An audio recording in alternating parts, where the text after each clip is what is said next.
I don't know if it's just better students that we are admitting into our school or what. Maybe it's a situation where the less I see of you, the better you do somehow, some way. But they were few of them were below 30. I mean, all of them were very, very, very good. So keep up the good work there. I'll try if I can to show you all the grades so you can see where yours fits into everyone else in the class. But probably 4 40s out of a group of 20 is pretty darn good.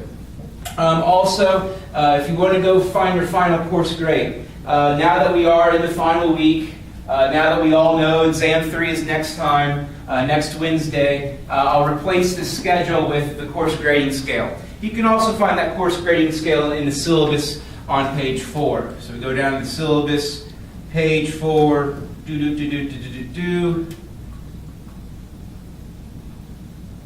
boom, final course grades. So this is a points-based course. So simply go into your gradebook, add up all the points that you've earned, and see where it fits on the grading scale. Of course, you need to keep in mind that there's still discussion 5, it's coming, discussion 6, it's coming, and then the remaining 3-point activities, they're coming. But those are all, if you've done them, you should get full credit. You all know the work that you've done. So these are all simple assessments as they are. So you can go ahead and add those, and of course, what you think you'll get on Exam 3. So you take all those points, you go to the grading scale, and then wherever you fit on there is obviously your final course grade. Yeah? Is the grade that would appear up when you click on the gradebook tab, like up in the left-hand corner, is that not the correct one? Or do we go by this? I didn't know there was one there. Yeah, it usually just shows up and it'll give you a percent and a letter grade right Okay, next to let it. me check real quick.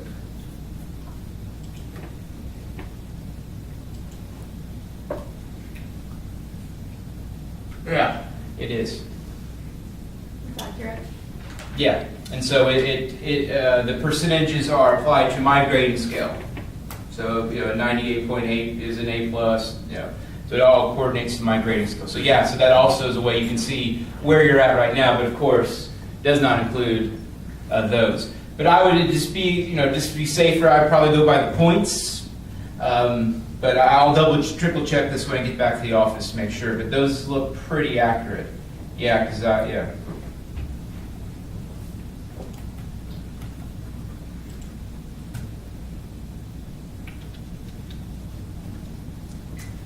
All right. What else we've got?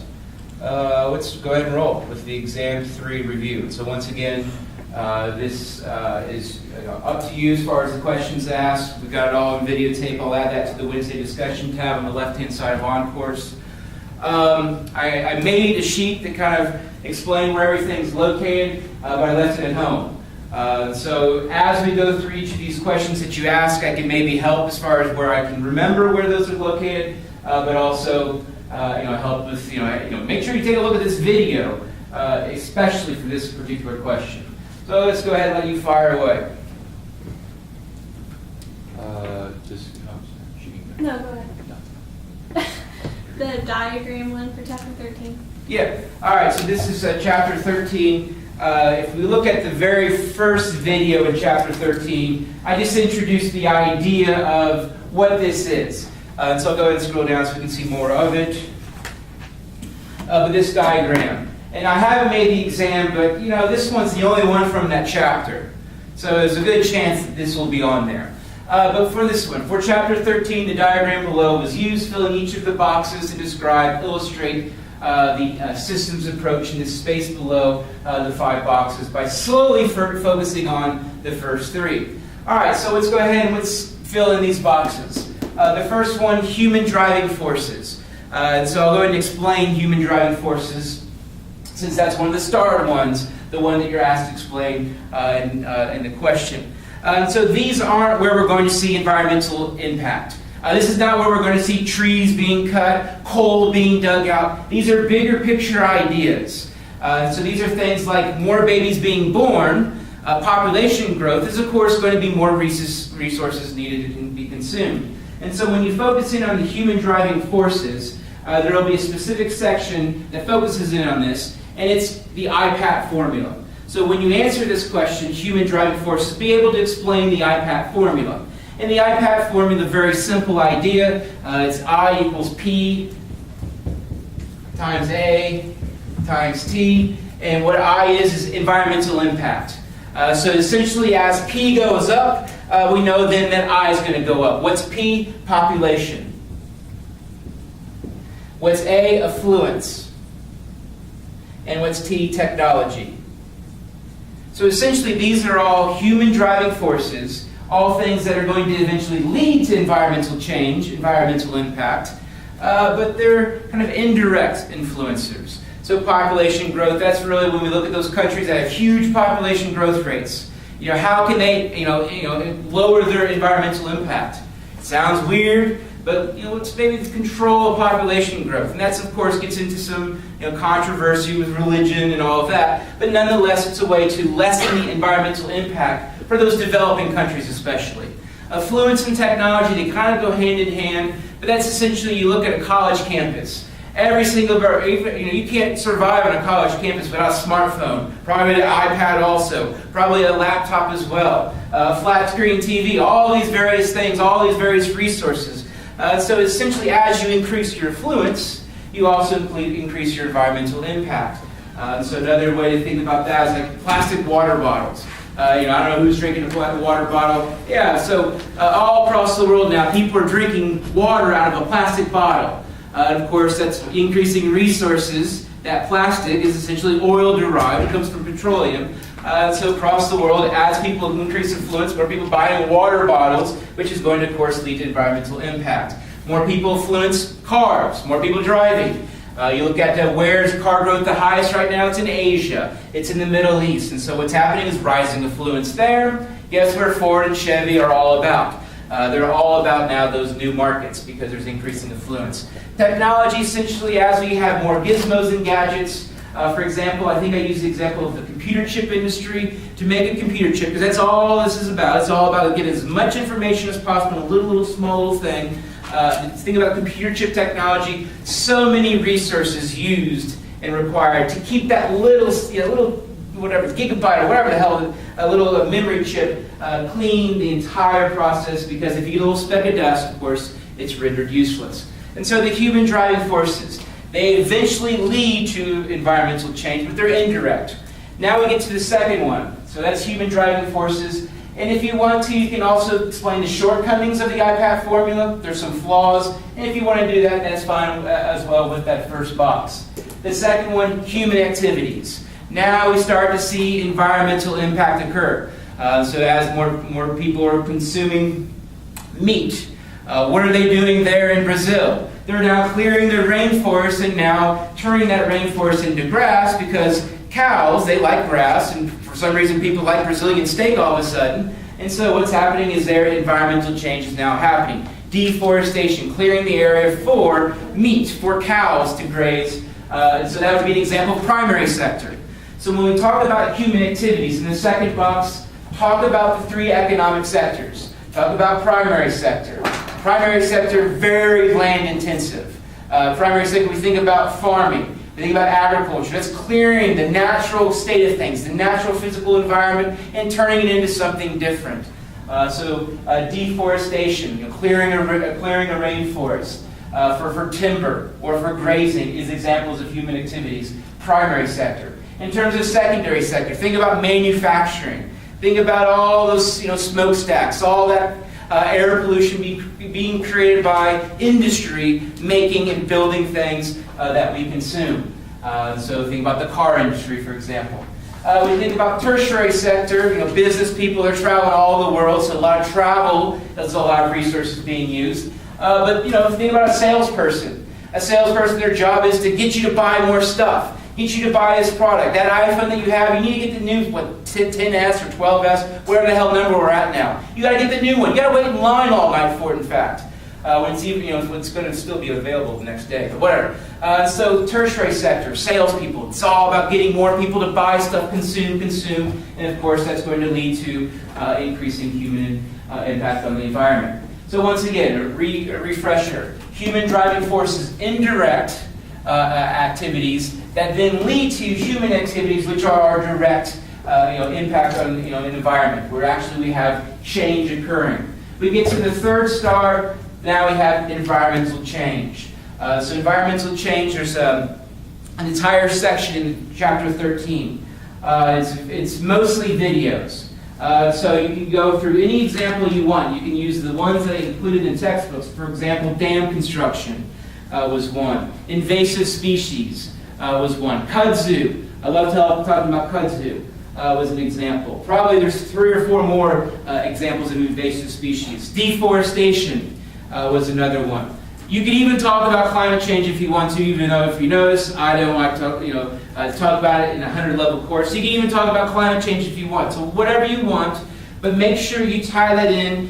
When we think about these environmental change, tie it into things that you mention in these earlier boxes, those human activities and those human driving forces.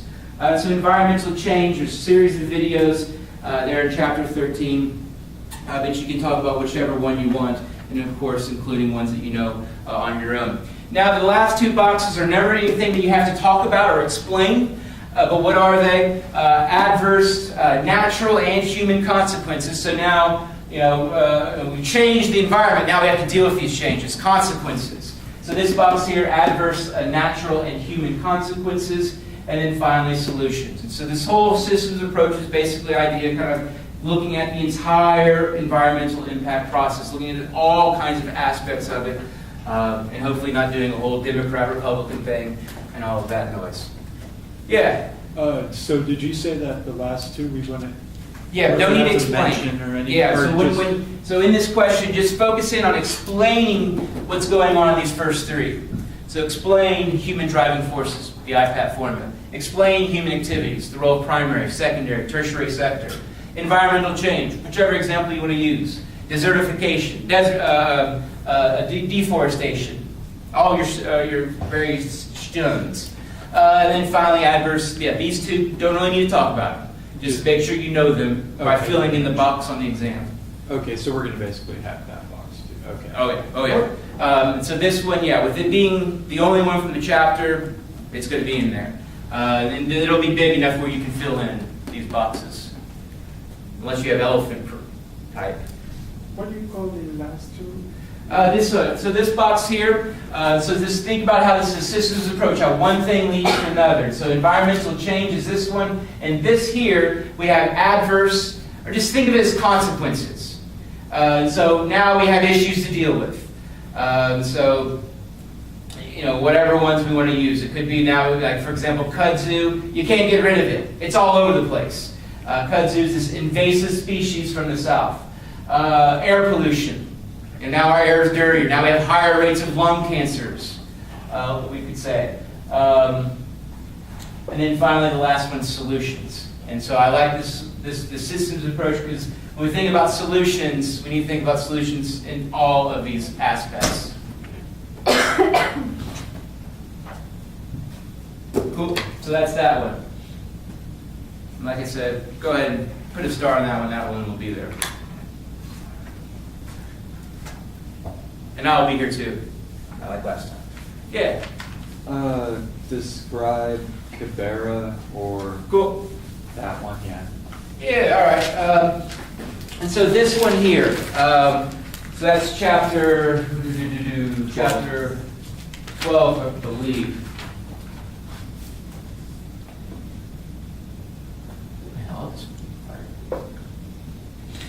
But for that one, all right.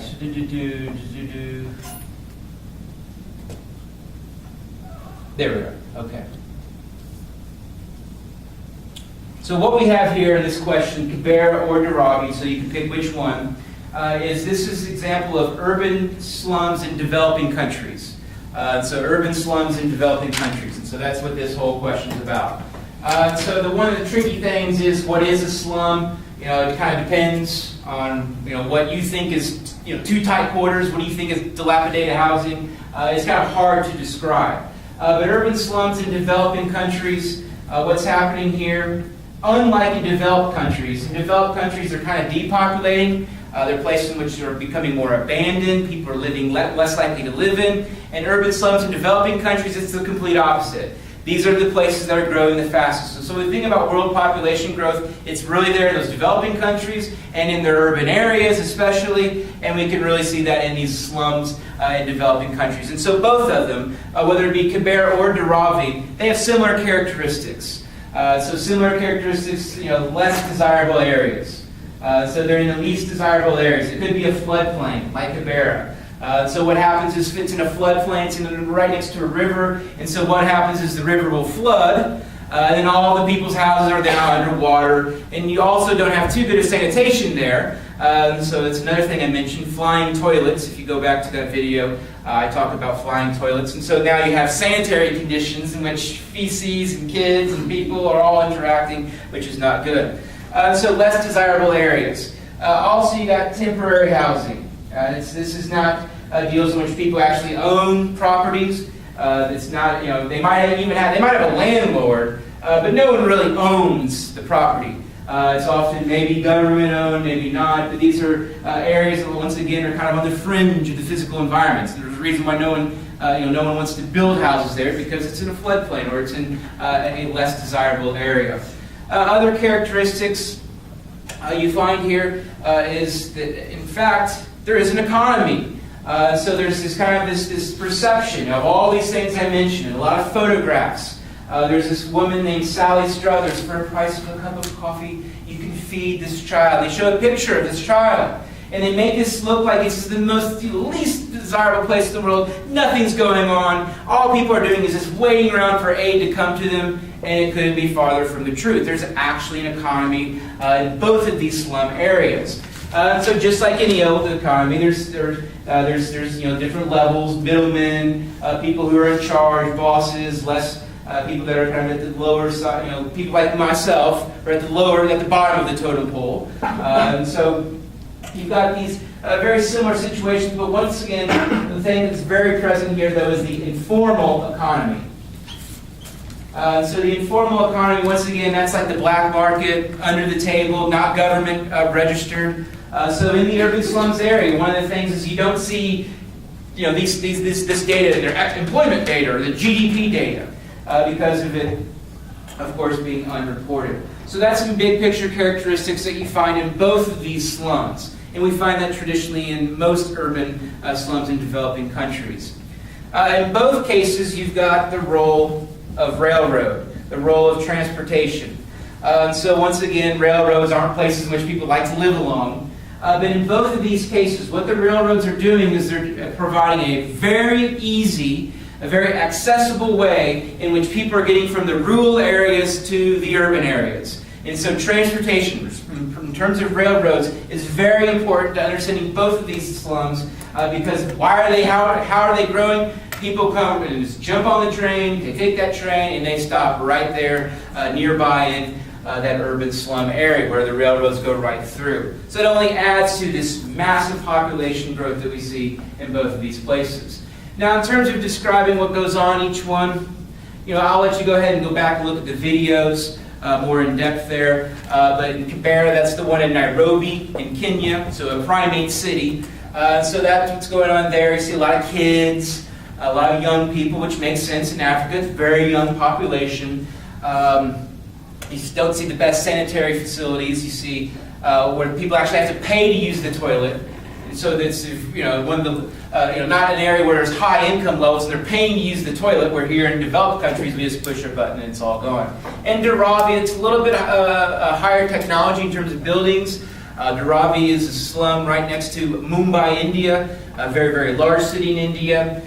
So what's going on there is once again the role of the railroad, and once again the role of transportation, but also it's becoming even more dense as the government's wiping out certain areas and building big, large industrial parks. Hand up somewhere. Yeah, I was going to ask, why are people going from, or how are people going from, their homes to urban areas? Are they just, jumping on the trains as they go by? Well, it's not as much. I guess I just probably made it seem like people are just jumping on the trains like kind of hobos. There is some of that, but people are scrounging up the money. You're saving up for that one-way ticket to get to the urban area.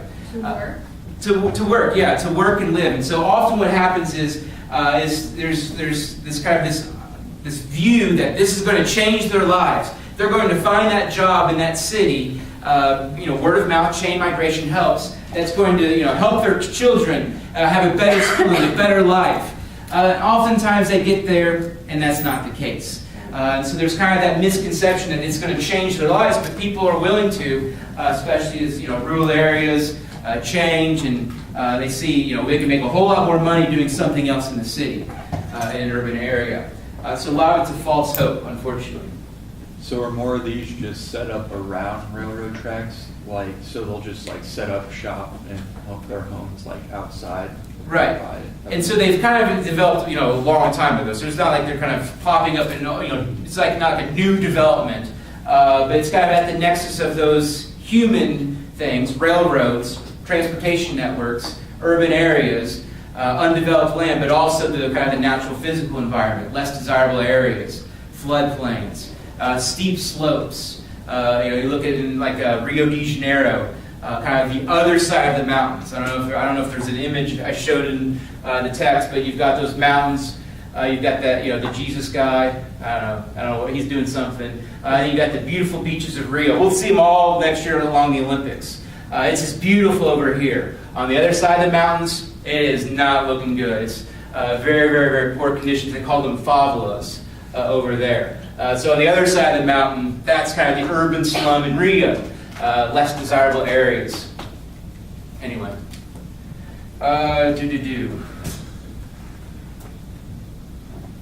Cool. Yeah. Describe several key underlying sources of modern conflict. Okay. All right. So for this one, we've got these different types of states that I've mentioned. Nation states, multi-nation states, multi-state nations. And we'll kind of flesh those out a little bit in describing what's going on. So just want to make sure I talk about the things I want to talk about.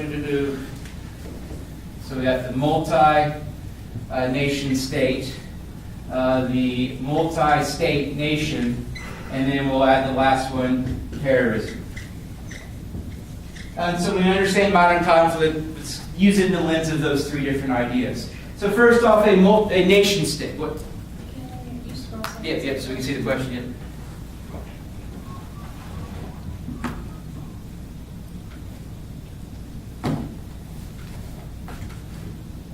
Understanding conflict. So we're not really justifying conflict, but we are explaining it. So these are different types of states. The ones that I'm really not going to include in this conflict group is a nation state. A nation state is where a nation and a state are essentially the same thing. So you look at Japan, 98% of the population is Japanese. And so nation states are not often conflict there because everyone's the same. Everyone speaks the same, everyone looks the same, everyone eats the same, hell, whatever. So everything's the same. So there's really not ever any conflict. Where we do find conflict are in these other examples. First off being a multi-nation state. Say multi-nation state, as the name implies, we've got a state, but we've got multiple nations within it. So we've got two individuals, let's say, nations within that state.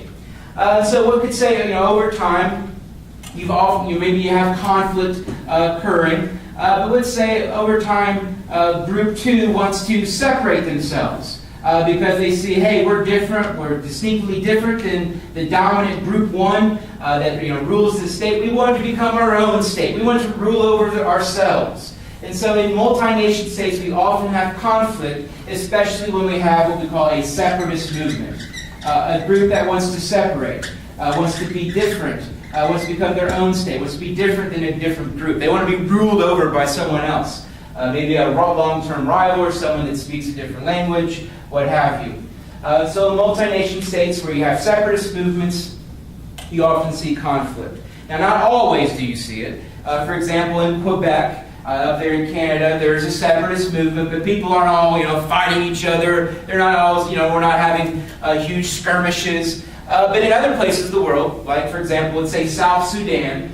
South Sudan is one of the newest countries of the world, but it's essentially it broke off from Sudan because it was tired of being ruled by the Sudanese. And so now South Sudan has become its own country. Now what's happening in South Sudan is these different groups within South Sudan want to rule over themselves. And so it's now having conflict.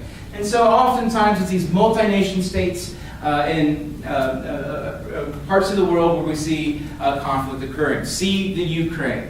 A great example of kind of a current modern, a current example of a multi-nation state. And so I explained there's some other examples. You've got Israel and Palestine. So Israel is one state in which there's the Jewish part and the Muslim part. And so there's a good example of a multi-nation state. I don't know if you know about that, but they've been in conflict for, probably thousands of years now. So multi-nation states with strong separatist movements, also with strong differences between those nations, are often where we see conflicts. We also see conflicts in the second one, multi-state nations. So that kind of, you've got to think about that term. So that's where you have a nation that is spread across multiple states. So a good example of this would be Kurdistan. Kurdistan is this area of northern Iraq that it also is in a little bit in Turkey, also a little bit in Syria, also probably a little bit into Iran. So it's a group that doesn't have, they don't have control, they don't rule over their area per se because they're not their own country, but they're their own nation. They've got a lot of the characteristics that's required to be a state, but there's often conflict to take control of their area to make sure it becomes a state and make sure it doesn't become part of another state. Another good example of this is in Somalia. The Somaliland kind of overlaps into neighboring countries, for example, into Kenya. So Rick Bine, whenever he goes to Kenya, he stays away from that Somali part. That one Somali part of Kenya because it's chaos, it's violence, it's a lot of conflict happening there. I'm just kind of thinking on the fly here, but ISIS. You could say ISIS is an example of a multi-state nation. Now, they're not a state yet. They maybe never will be a state. They have some of the characteristics required to become a state. But they are a good example of a multi-state nation as it's kind of now overlapping into Iraq and Syria. I'm making that one up on the fly, so I got to make sure that's correct. But that would be probably a good example of a multi-state nation. There's some conflict there as well. Finally, terrorism. Terrorism, we just think of it as a different way in which conflict is conducted. Used to be everyone would get in their uniforms and the blue coats versus the red coats, the blues versus the grays, what have you. It was a much different way in which conflict occurs. Of course, terrorism, as we know, it's about creating fear. And also, one thing is it's not country versus country. It's often individual groups who are in multiple countries. So as we're finding out with, of course, the recent news, it's hard to say, or you can't really say it's one country versus another country, or one group of countries versus another group of countries, like it was back in World War II and World War I. So this is what changed, in which conflict is more, of course, focused on civilians, and it's all about fear. So we're trying to understand conflict. These are the different characteristics in the geographic context, especially multi-nation states. Anything else with that one? And there's some other, examples there you could also use from the text. I know that I didn't mention. Yeah. The last question. Last one. Describe All right. Indiana. Now, in terms of this question, we've got these two questions that are quite similar. One is focusing on Indiana, and the other one's focusing on the national level. You'll find out, if you haven't done this chapter, you'll find out that the trends are pretty much the same. So the trends are the same, it's just being able to describe characteristics in different areas will be the main gist. So let's just go ahead and start off with what's the commonalities in both of these is the demographics. All right. Let's talk elections. All right, so demographics. Anybody started on this one yet? No? Well, if you can help me out, that would be crucial. All right, so some demographics. So what we're going to think about is, okay, what are the characteristics of Democrat Party voters, and what are the characteristics of Republican voters? For the most part, they are pretty much one or the other. And that's one of the, I guess maybe one of the negatives of what's happening is you're either on one side or the other, and by gosh, you don't really interact with those other people. Maybe you will on Facebook with some great commentary, but pretty much people talk to the same themselves. They talk to the people who, and listen to the people that they find their views to be ones they agree with. So people who are Republicans, they watch Fox News, and by God, that's where they get all their news. And where Democrats, they get their news, Huffington Post, CNN, MSNBC, what have you. Then there's people like myself who write somewhere in the middle, take things issue by issue, but we're all alone. All right, let's talk about some characteristics. And so let's first off talk about age. So the younger you are, more likely you are to vote Democrat. So younger people more likely to vote Democrat. And then the inverse of that, of course, old people, Republican.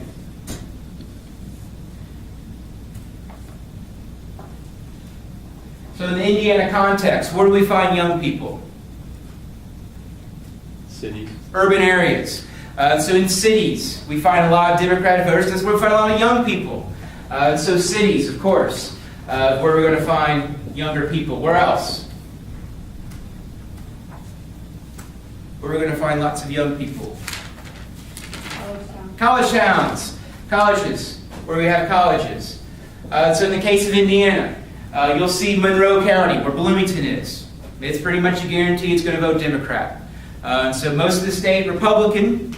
Look at county by county. Most counties are Republican. Those counties that are urban, like Marion, like the Lakes, Gary, Michigan City, Democrat, along with colleges. So maybe where Muncie is located. Maybe you can see that being Democrat. Just depends on how many people vote. So college counties and urban areas. Where do we find older people? Rural areas. Definitely rural areas. So we look at where is the kind of in-between areas. Where are the areas that are more purple, let's say? Red or Republican, blue or Democrat. What are the areas that are kind of more in between? Suburban areas. Now in Indiana, suburban areas typically are a little bit more Republican. But across the country, suburban areas is where people are going to really spend a lot of time trying to campaign. Because those are the areas that are 50-50. Urban areas, you know how they're going to vote. Rural areas, you know how they're going to vote. Suburban areas, purple areas, that's where campaigns spend a lot of time focusing in on. All right, what's another characteristic? What's another one we can do? Let's do ethnicity. So ethnicity. So we've got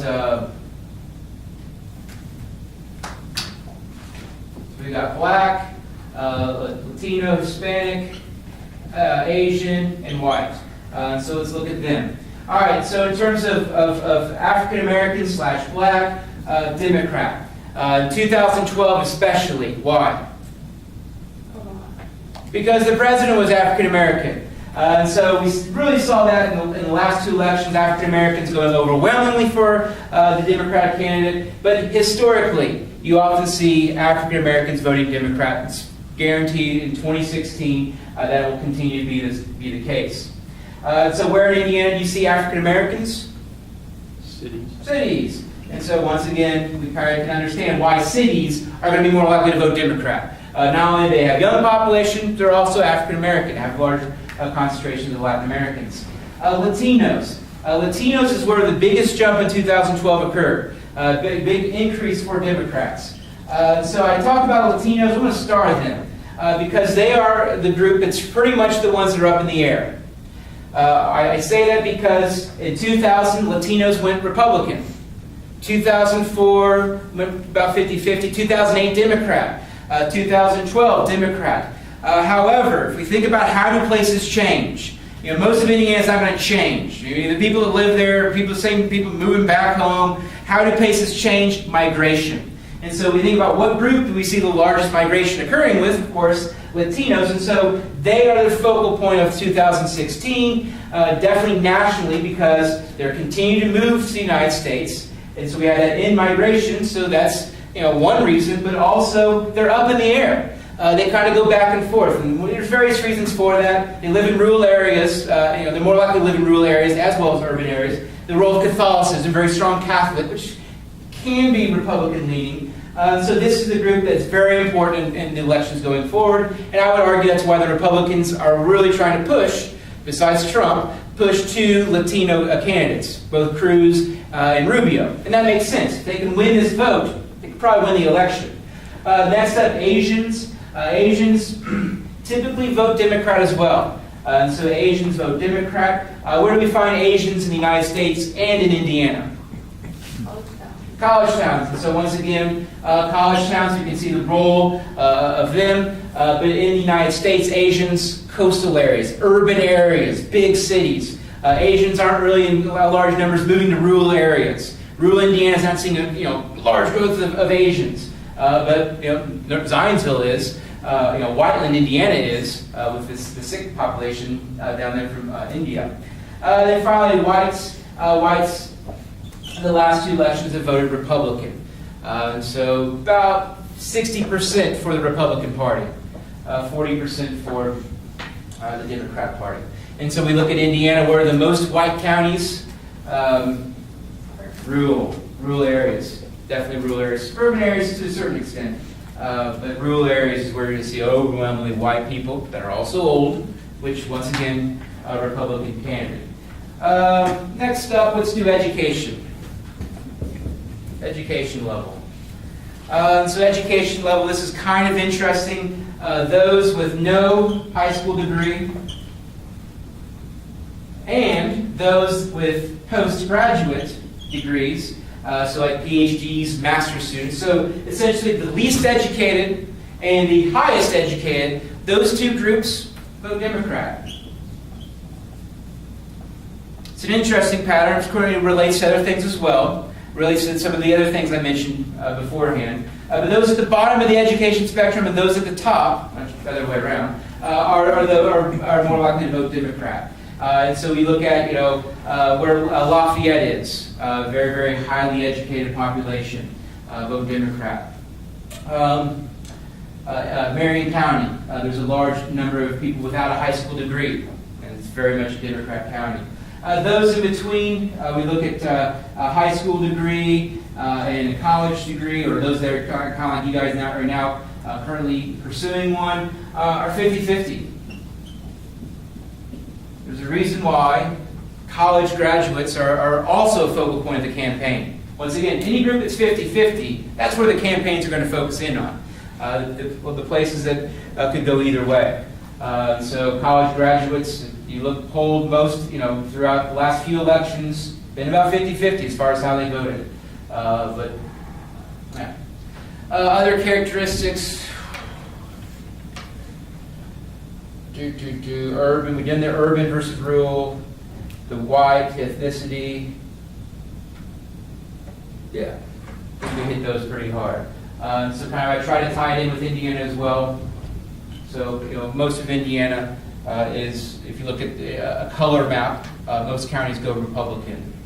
Are you gonna make that question, since it's basically the same question, are you going to make it into one? No, it'll be either or. But when you answer it, I mean, the same principles apply to both. It's just describing the different geographic patterns. But I mean, it's like being able to mention, instead of New York, LA, big cities on the coast for the national example, Marion County, Indianapolis, and Gary for the Indiana examples. Really, all of the differences is. Yeah. So, like for the national level, we can talk about how, like in Connecticut, like the rich people that live in rich areas vote Democratic. Yeah. Now that would be a little bit more apropos for the national level, since it kind of looked at national patterns. But go ahead and say that again. Rich people that live in richer areas tend to vote Democratic. Yeah, so you look at the wealthiest state, Connecticut. If you're a wealthy person in a wealthy state, more likely to vote Democrat. You look at the poorest state in the country, Mississippi. If you're a rich person in Mississippi, overwhelmingly more likely to vote Republican. So the state that's always the one that's always up in the air come election day, the state that's right in the middle, Ohio, it's very middle income. It's harder to predict. So we can kind of go ahead and see those patterns as well. Florida, Ohio, Virginia at the national level are always the states that are going to be the swing states, the ones that are the most important. So why? Because they're a little bit of everything. You look at Ohio, it's a little bit of urban. It's got Cleveland, Cincinnati, Columbus. It's got a lot of rural areas. It's diverse. It's got a lot of African Americans, got a lot of Asians, got a lot of Latinos. It's very diverse. It's got a lot of different religions. It's young, it's old. It's very complex. Whereas Indiana, I mean, go ahead. Don't tell anyone else, but don't go out and vote if you don't want to. It doesn't matter in Indiana. We're going to go Republican. Nothing you can do about it if you don't like that. I don't care. But that's how it is. I'm sure that's not what we want to hear. You never know. 2008, we were a blue state. Now, why? This is the first election term for Obama, I'm guessing. So you got two things going on. The influence of him being from Chicago, so that really influenced those counties that are real close to the lake. The other thing is, in like Anderson, Muncie, Kokomo, what has been happening for the last, before that, the 10 years prior? Deindustrialization, job loss, school consolidation. So as more people, they just wanted something different. And so these people that traditionally don't vote Democrat were just like, I don't care, Bush sucked, we want something different. 2012, they went voting more back how they typically did. In fact, young people's where we really saw that. In Indiana, the youth votes were really what was switched. In fact, 2012, the biggest shift for the Republican Party amongst young people of any state was Indiana. Had a huge, almost went back to being 50-50, where in the previous election it was about 33% of voting for Republican. And so I'll just try to get to the chapter real quick here, because there's this very important image. Go ahead and ask the next question, so I can get it on the brain. Explain the legacies of colonialism in Africa. That remains critical to understanding Africa. Yeah, I warn you, this is all videos this week, so keep that in mind. All right, so the Indiana one. I'm really liking the Indiana one. Now to zoom in and focus just on Indiana. Forgot this was We'll look me. at some particular patterns we saw. Minority. Oh, Shut him up. All right, so you'll see there's the map of Indiana. Oh, and you can see how much of it's red. So it's all rural Indiana. The places that went Democrat, once again, urban areas, African Americans, college towns, Indiana State, Ball State, IU, obviously an urban county. It's also a college county now, increasingly, Indianapolis. And so these are kind of all areas in which very much kind of fall in line with bigger picture demographics. And then finally, kind of there's this last image here, which kind of summarizes everything to a T. Oh, boom, stop. So here you can see, places that are smaller, rural, older, more white, less diverse, have more homeowners, a higher income, more likely to be Republican versus all the characteristics of Democrat. So that slide right there is action-packed for pretty much the stuff we just described. All right, so legacies of colonialism. All right, so when we talk about this, this isn't history class, but there's this one event that's absolutely important to understanding Africa today, and that's the Berlin Conference of 1884. So what we got going on is initially there was that kind of that age of exploration where the European powers were just kind of exploring the world. That's where our good friend Marco Polo, that's where all of our famous explorers, traveled the world and all of that. But then we had this new era. This was started about 1850. This was this new era, and it's all what we call the age of imperialism. This is where the European powers, instead of just kind of exploring and finding new places and all of that, they wanted to claim territory. So what we had is the Berlin Conference of 1884. And that's absolutely critical to understanding a lot of the problems that we find in a lot of developing countries, including Africa. So the Berlin Conference of 1884, essentially what it was is these European countries, it's kind of like a draft, which they all kind of went up and they started picking up pieces of Africa that they wanted. So they kind of would go up and draw their lines. Oh, that's us. Okay, we're going to draw that one. And so essentially they started claiming areas of Africa. What this did was, this is a big word, it superimposed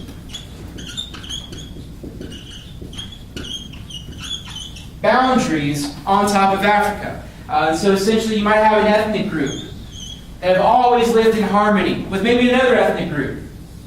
Always have lived very, very much harmonious relationship. Now all of a sudden, they're competing for jobs in this one colony. So these boundaries, they don't care about the groups that have been there. They don't care about all the characteristics. And so essentially now you've got maybe groups that have always gotten along now competing for jobs. Maybe you also have areas that which groups that have never gotten along, like the Socialists and the Greasers, the Patriots and Colts fans, never got along. Now all of a sudden they're having to be forced to live in the same colony and also compete for jobs.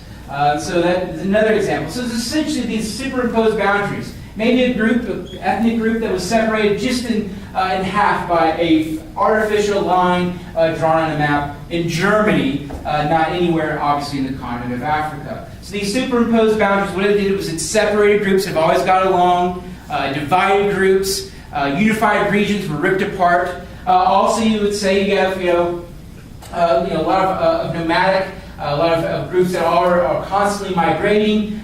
Their whole history, their whole culture has been migrating from one place to another. All of a sudden, they get to a line. All of a sudden, there's a guy there with guns drawn, saying, "You're now in the colony of whatever. You cannot go any farther." So migration routes were suddenly cut off.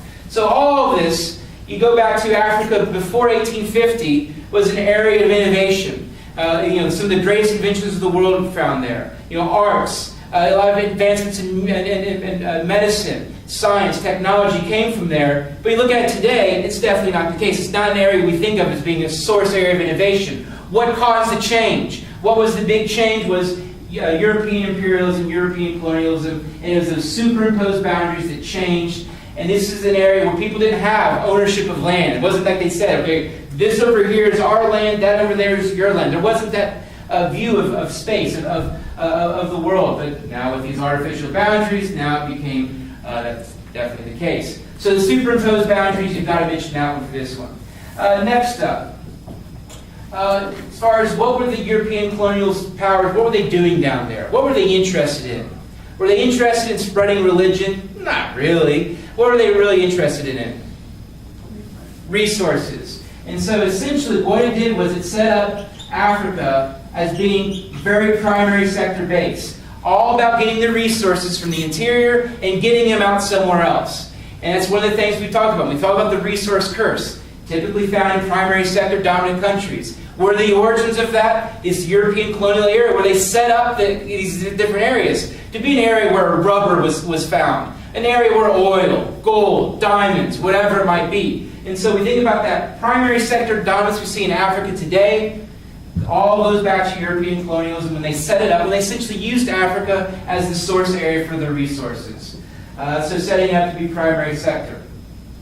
Another thing we think about the infrastructure. The infrastructure, this is definitely changing. But the infrastructure of a lot of these colonies, and you can see it on a map, it's quite obvious, but this is just kind of a model. So what they do is, this might be a colony, here's the coastline over here. So let's say this is the coastline. What they would do is they would set up the colony to have this one dominant city along the coast in which all the railroads led to that one city, because it's all about getting the resources from the interior and getting into a port city where they can then be shipped off somewhere else and manufactured into goods. So the infrastructure in Africa is kind of set up in which everything is kind of focusing on these one cities, which, related to another topic, we'll go to our primate cities. This is where our origins of primate cities. And so also our urban slums, railroads, all leading to that one dominant city. So we see that same thing play out. So we look at Africa, not much within the continent, not much interaction. Not much transportation networks and railroads. You look at it, it's a lot of everything is just headed to the coastline. Now, of course, that's changing, but the infrastructure was set up to be very much getting resources and getting stuff to one focal point and getting it out somewhere else. And that's still the case today. Yeah? And the European people set it up like that? Yes. And I mean, it's smart on their part. I mean, but they're all they could care less about, interacting with these, connecting this village to that village, connecting this eastern area that maybe never got along with. It was all about getting stuff and resources from the interior. So lacking the infrastructure. Finally, corruption. Is that, is the infrastructure, is that what like happens in like Kibera? You got it. And so Kibera is just all kind of builds and builds and builds. So look at Kibera. Kibera is, different country, of course, different kind of layout. But Kibera is an urban slum in one of these cities that are growing. Nairobi, great example of a primate city, massive city. It's much larger than every other city in the country. And so these railroads just exacerbate or add to the problem, the overpopulation, as they're designed to, people from rural areas to urban areas. And then you also get into the whole AIDS and the migration of AIDS also kind of relates to these transportation networks as well. Finally, corruption. The corruption example is essentially what we got in Africa still to this day, a lot of dictatorships, a lot of one party that rules over the country. So you have lots of corruption, a lot of misuse of funds. So the example, I don't know if I used it in text, but King Leopold of Belgium, what he was from Belgium, of course, the king, and what he did was he essentially used the Democratic Republic of the Congo, which was formerly Zaire, used it essentially as his own private state, his own state in which he was all about rubber. Why rubber? Because in the early 1900s, rubber was this new thing, and it was revolutionizing everything, especially transportation. So what he did was he had a rule that for every bullet that you used, if you were working for the military, you had to bring back a hand. The idea that you're using force. The idea that you're not just shooting things wildly. You're actually using force to get your way to control over an area. So then, let's say King Leopold leaves, he dies or whatever. This becomes an independent state. Who the people been looking up to the last 50 years? They've been looking up to Leopold. This is how leaders do leadership. So then, of course, when they take over, you often have this corrupt, very conflict-driven, like Idi Amin, the last king of Scotland. But there's all kinds of examples of this, even beyond Africa. Saddam Hussein, or you could say Gaddafi as well there in Libya. So all of these characteristics are kind of left behind from the colonial era. I don't know who asked that, but is that good? Whoever asked that? Yeah, that's good. I mean, good enough, not good. Enough. All right, where are we going now?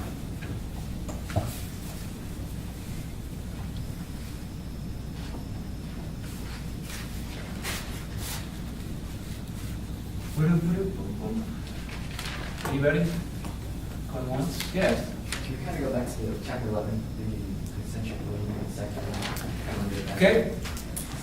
All right. Concentric ring, sector, and multiple nuclei models. So if I recall correctly from chapter 11, each of these, there's like an intro video at the very beginning, but then each of them have their own section with a video at the bottom. So if this is one asked, we'll think about it as each of those. So concentric ring, 3 points; sector model, 3 points; and multiple nuclei, 3 points. With the one remaining point being able to kind of tie them all together. And the big thing as far as tying them all together is understanding they're different historical eras. And so when explaining it, there's different layers. And so the first layer is the concentric ring model. And the key to the concentric ring model is it's how people lived as far as where their workplaces were and where their residences were before the automobile. So if you didn't have an automobile, of course, that's going to change where you live. You're not going to live in Carmel if you work in Greenwood. So the concentric ring model before the automobile. So that idea there is you have these rings going outward from the central business district, from what we call Zone 1, and it comes outward eventually with the main idea that the wealthier people live farther away from the central business district. Why? Because the hustle and bustle of the downtown, the high industry, the railroads, the factories found just outside, a lot of pollution. And so wealthier people typically live farther away from the central business district And you had a lot of people living at the end of the streetcar lines. They could live as far away from the central business district where overwhelmingly most of the work was found. So key to these first 2 models is the dominance of the downtown. The central business district is overwhelmingly the focal point of the city where all the jobs are found. Other things, like I mentioned, you've got the higher income areas farther away. But then what was nice, let's say, about this, or maybe useful, is that low-income people often lived nearby their lower-income jobs. Today, the pattern has changed. Jobs are moving farther and farther away from lower-income areas, which is a problem because, of course, they have the less accessibility to those jobs, obviously financial means. So low-income residents live typically near their low-income jobs, but higher-income residents live farther away from their downtown residences. That's the concentric ring model. The sector model, the second one, now incorporates more transportation uses. So as the automobile becomes more widely used. But the big difference with this one is how things start to fall along patterns. Gosh, these markers suck. The sector model follows, it's the same idea that central business district dominates. But now what we start to see is the industry. Warehouses start to kind of align themselves, let's say, along a major transportation network. So let's say if we have a railroad coming through town, what ends up happening is now those warehouses, those industry factories start to locate also along those railroads. Because for various reasons, people don't like living along railroads, congestion, and then we start to see lower income areas kind of also hover around those less desirable areas. Another key with the sector model is how it typically has this residential spine coming out of the central business district of high-income residences. So we can see this really in Indianapolis. Go north here from downtown, go North Meridian Street is a great example of this highly desirable corridor. You'll find trees. The road is way too damn narrow, but that's a whole other thing. You find trees, beautiful homes, this, that, and the other. So you definitely find that higher income people kind of living along the spine that goes from the downtown central business district outward. Unlike here where it's just kind of this anywhere out, way far away. So kind of you start to see this changing as far as where people live. Now they have the kind of role of transportation more. Finally, the last one, the multiple nuclei, unlike these two, the idea here is the central business district is still there, but it doesn't overwhelmingly dominate as far as where everything is located. The jobs are located. You look at Indianapolis today, now jobs, it really Hamilton County is where more and more jobs are being added than anywhere. So multiple nuclei model says, yeah, you might have an area over here, it's got a lot of jobs. Maybe an area over here, the airport has a lot of jobs. Down there in Martinsville, Mooresville, Greenwood, they had their own downtowns. I also use suburban malls as an example of this. The west side, you get the mess over here, I-69 Fishers and all of that. Downtown, you got Broad Ripple. His idea is you have multiple nuclei, multiple areas in which people can find workplaces, residences, shopping centers, what have you. So it's a much more dispersed pattern. And of course, the key to that is the role of transportation, cars, interstates. You can live in Greenwood in 30 minutes, you can be up there in the mess of I-69 on the northeast side. So that's essentially the big picture as far as each of these sectors or each of these models. Probably display a little bit more nuance than I just did, but I think for the most part that was all you would need to do.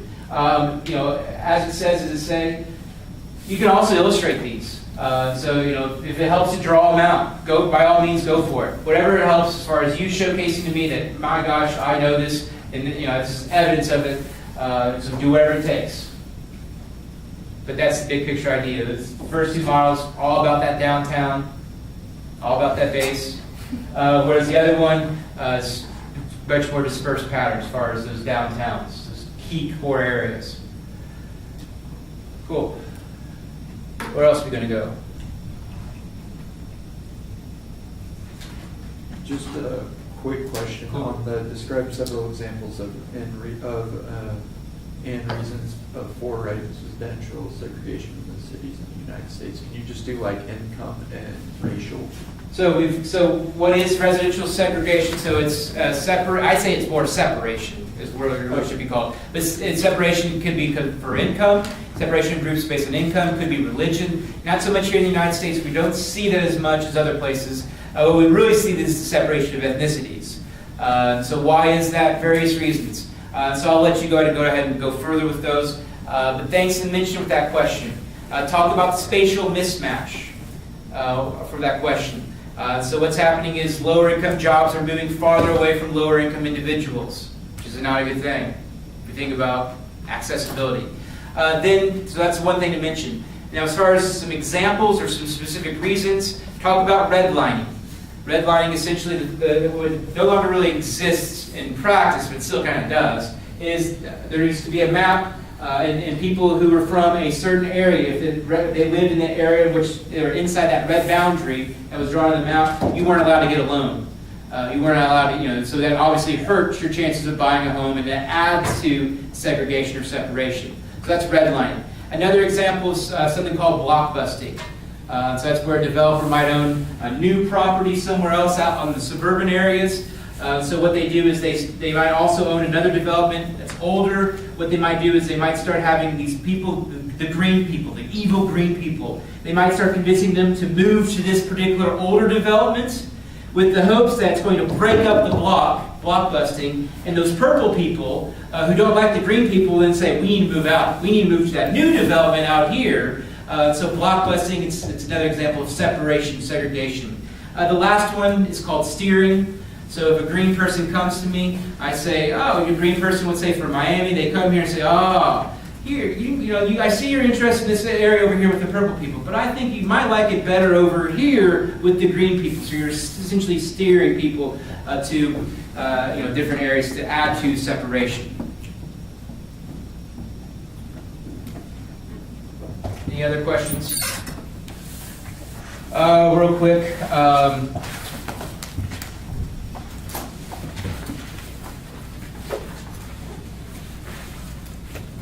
The criteria for formation of a state. What are the criteria? There's 4 criteria. What are the criteria to become a state? You have to be recognized by other countries. Permanent population and territory. So that's one. Permanent population and territory. So ISIS, they don't have that right now. So ISIS would not be an example of because they don't have a permanent population. Things are changing. The borders are changing. Territories are changing. What's another reason? Or another key criteria? Must be independent. So it must be independent. We'll call it independently bounded. It must have a defined independent boundary. So what I mean by that, you might have to have a boundary that's defined. Once again, ISIS, there is really a clear, defined boundary. Probably the next 2 are the 2 most important. Able to govern and protect itself. Yeah, and so that's ability to govern yourself. So that's I like sovereignty. It's actually called sovereignty, but I like sovereignty better. But it's just basically the idea you can rule over yourselves. So ISIS is actually moving towards that. They're going to develop a Department of Treasury. They're starting to develop a Secretary of Education there. And so they're moving to that area as far as being able to rule over themselves, providing services, police power. So they're not yet a state, but you can see how they're kind of maybe working their way towards that. The 4th, and probably the most important, but hard to define, international recognition. Are you voted in the club? So use examples of any type, current, former, whatever. There's thousands probably mentioned in not thousands, but several probably mentioned in the text.